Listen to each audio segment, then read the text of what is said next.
धन बांटता। भगवान का बहुत बड़ा भक्त। उसके शासन काल में प्रजा बहुत ही सुखी और संपन्न थी। सब कुछ संपन्नता होते हुए भी उस राजा को सिर्फ एक चिंता सता रही थी कि वो चिंता थी कि उसके कोई संतान नहीं, भविष्य का कोई राजा नहीं था। बहुत उपाय किए, कोई उपाय कारगर ना हुआ।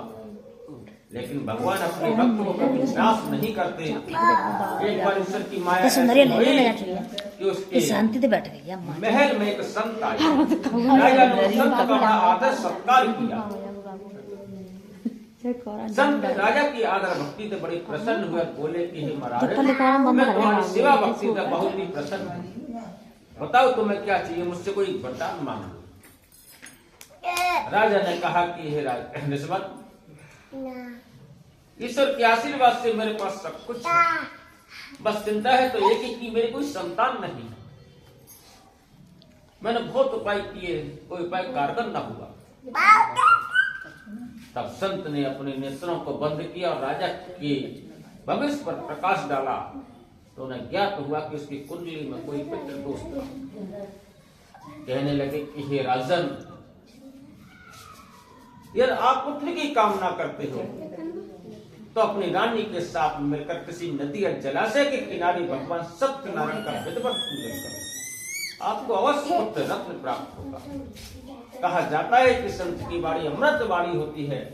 ऐसे अमृत रूपी वचनों को ध्यान में रखते हुए उल्का मुख नाम के राजा ने अपनी रानी सती के साथ मिलकर भद्रशिलामती नाम की जो नदी उस समय वहां बहती थी, उस नदी के किनारे विधिवत भगवान सत्यनारायण का पूजन किया।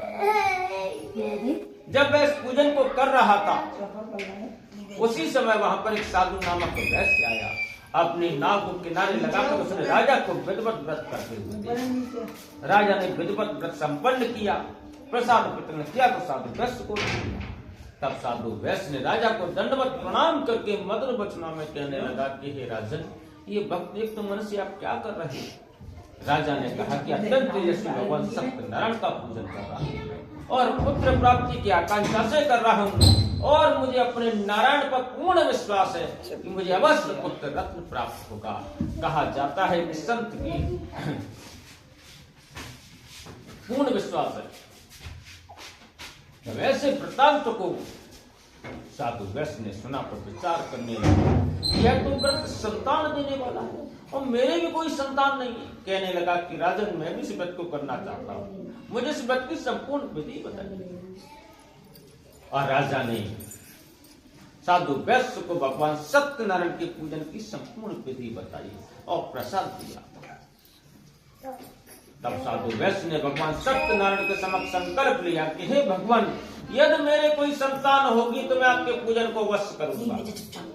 इस प्रकार संकल्प लिया, प्रसाद ग्रहण किया, जिस नगर से आया था उस नगर पर चला गया और घर पहुंचकर उसने अपनी पत्नी लीलावती से मधुर शब्दों में कहा कि हे प्रिय, आज मैंने भगवान सत्यनारायण के समक्ष संकल्प किया है, यदि हमारी कोई संतान होगी तो हम उनका पूजन अवश्य करेंगे। समय निकलता चला गया, ईश्वर की यहाँ देर है लेकिन अंधेर नहीं। ईश्वर की माया ऐसी हुई, कुछ समय पश्चात वैश्य की पत्नी गर्भ से हो गई और गर्भ के 9 मास व्यतीत होने के पश्चात 10वें महीने में उसके यहाँ एक सुंदर कन्या का जन्म हुआ। वह सुंदर कन्या दिनों दिन शुक्ल पक्ष चंद्रमा के बाद बढ़ने लगी। तब साधु वैश्य ने अपनी पुत्री का नामकरण संस्कार कराया और विद्वानों ने उसकी रूप योग्यता को देखते हुए उसका नाम कलावती रखा।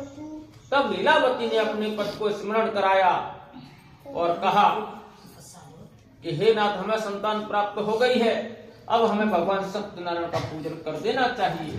उन्होंने हमारी मन की इच्छा को पूर्ण कर दिया है। साधु वैश्य अपनी पत्नी से बोला, हे प्रिय, कन्या के नामकरण में बहुत धन खर्च हो गया है, इस व्रत को हम इसके विवाह के समय संपन्न करेंगे। उस समय विवाह कम आयु में हो जाया करते। कहते हुए पत्नी को आश्वासन देवे व्यापार से चला गया। अंतराल बढ़ गया, कलावती कन्या अपने पिता के घर दिनों दिन बढ़ने लगी और अल्पकाल में ही सयानी हो गई। एक समय साधु वैश्य व्यापार से लौट रहा था। लौटते हुए उसने अपनी पुत्री को सखी सहेलियों के साथ घूमते हुए देखा। विचार करने लगा कि कन्या विवाह योग्य हो गई है, मुझे अब इसका विवाह कर देना चाहिए। उसने अपने दूत को बुलाकर कहा कि मेरी कन्या के वास्ते कोई वैश्य को ढूंढकर लाओ। बैठेगी अच्छा चट